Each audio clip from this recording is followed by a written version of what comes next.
Hej, mit navn er Jesper. Det her, det er så første afsnit af Kan det programmeres? Og det her...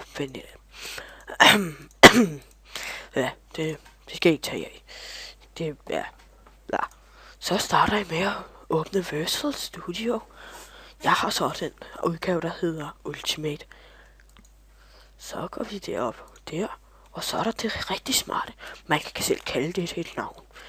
Jeg vil så kalde mit, kan det programmeres 1? OK. 1,0. OK.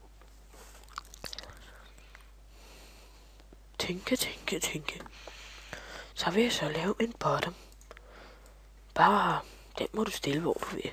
Men herovre i tekst, så skriver du så click me. Det må du også... Nej, vent lidt. Jeg kalder den sgu click me. Med et lille m. Meget vigtigt. Sådan der. Så kan du så drag det. Eller dumme mig. Det hedder jo træk det på dansk.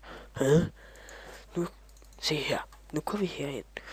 Og det er så her, det svære kommer. Derfor må jeg lige finde en guide. How to make Visual Basic Hello World.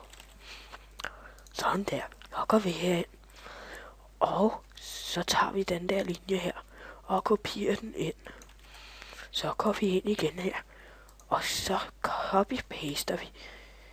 Og så skulle den meget gerne virke. Nu går vi op i debug. Sådan der. Så tænke. Så klikker vi lidt. Mærkeligt. Desværre, folkens. Det kan ikke programmeres. Det var så denne uges afsnit af Kan det programmeres? Jeg håber, vi ses en anden gang.